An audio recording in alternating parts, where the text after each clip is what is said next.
बिस्मिल्लाहिर्रहमानिर्रहीम, अस्सलाम वालेकुम। बड़ा ज़बरदस्त खेल होने वाला है और ख़ास तौर पर ये रमज़ान इंडिया अमेरिका के लिए बड़ा भारी होने वाला है। आलतों के पाकिस्तान की अफवाज मुकम्मल तौर पर हाई अलर्ट रहेंगी, एयरफोर्स भी रहेगी।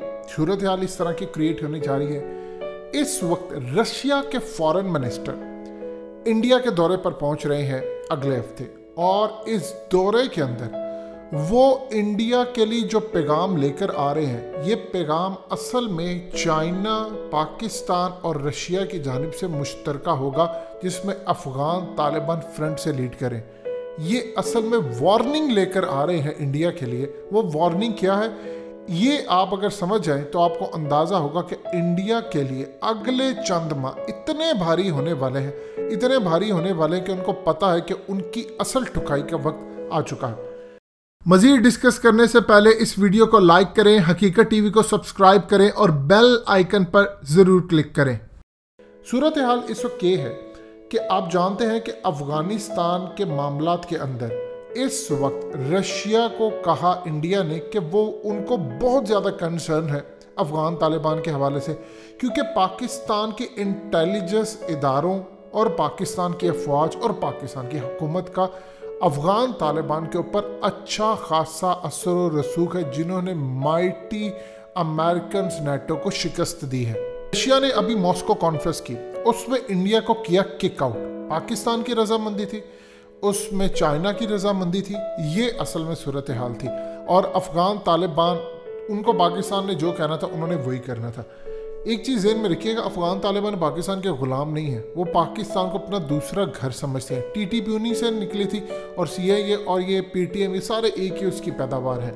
अब सूरत हाल इस वक्त ये है, चूँकि अमेरिकन इस वक्त अफ़गान तालिबान को कह रहे हैं कि आप काबुल के अंदर पावर शेयरिंग कर लें, यानी गनी के साथ जो हुकूमत वहाँ पर होगी उसके साथ पावर शेयरिंग कर ले। अब इस आइडिया को सबसे पहले अशरफ गनी ने रिजेक्ट किया, क्योंकि जैसी पावर शेयरिंग होती है सबसे पहले उनको प्रेसिडेंट की कुर्सी से स्टेप डाउन करना पड़ेगा।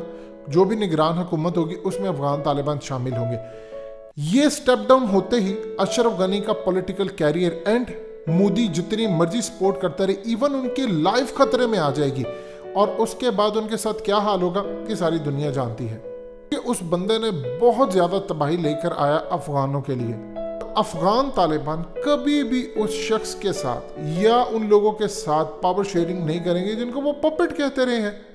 आज चाहे तो वो अशरफ गनी को मार सकते हैं, उसको रास्ते से हटा सकते हैं।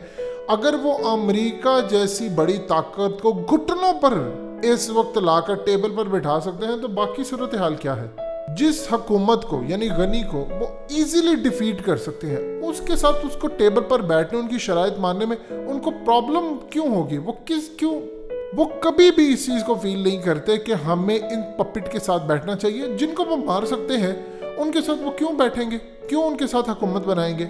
रशिया के प्रेसिडेंट पुतिन की जानिब से पैगाम गया है, जो फॉरेन मिनिस्टर उनके लेकर आ रहे हैं इंडिया के अंदर, कि आप अफ़गानिस्तान के मसले के ऊपर हम बेशक अगर हम कोशिश करेंगे पाकिस्तान को मनाने की, चाइना को मनाने की, हो सकता है नेक्स्ट जो कॉन्फ्रेंस हो उसमें इंडिया को भी शामिल कर सकते हैं अगर पाकिस्तान, अफ़गान तालिबान और चाइना रजामंदी जाहिर करें। लेकिन उसके लिए शर्त ये है कि आप अपना मुस्तकबिल तय करें। अगर आप दाइश के साथ पूरी उनको बैक करेंगे, आप वहाँ पर अफ़गान तालिबान के लिए मसाइल पैदा करेंगे, तो अफ़गान तालिबान डायरेक्टली इंडिया को टारगेट करेंगे, क्योंकि आप उनकी सरजमीन पर बैठकर उन्हीं के लोगों के ख़िलाफ़ काम कर रहे हैं। दाइश क्रिएट की अमेरिका ने, इसराइल ने, आप उनके साथ मिलकर पूरी तरह अफ़गान तालिबान के ख़िलाफ़ लड़े हैं।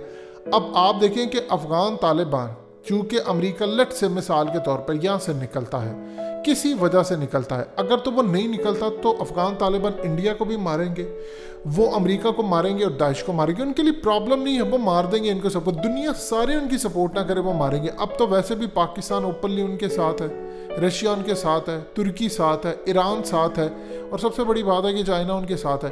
अब सूरत हाल ये है कि इस वक्त रशिया के फॉरेन मिनिस्टर पहुंच रहे हैं इंडिया। वो मोदी से मुलाकात करेंगे, वो वहाँ पर जयशंकर से भी मुलाकात करेंगे। देखिए, जब सुषमा स्वराज से मुलाकात होती थी पुराने दौर के अंदर, तो बहुत ज़्यादा मामला बड़े अच्छे थे, तब इंडिया की ग्रिप हुआ करती थी। अब मामला वो नहीं है।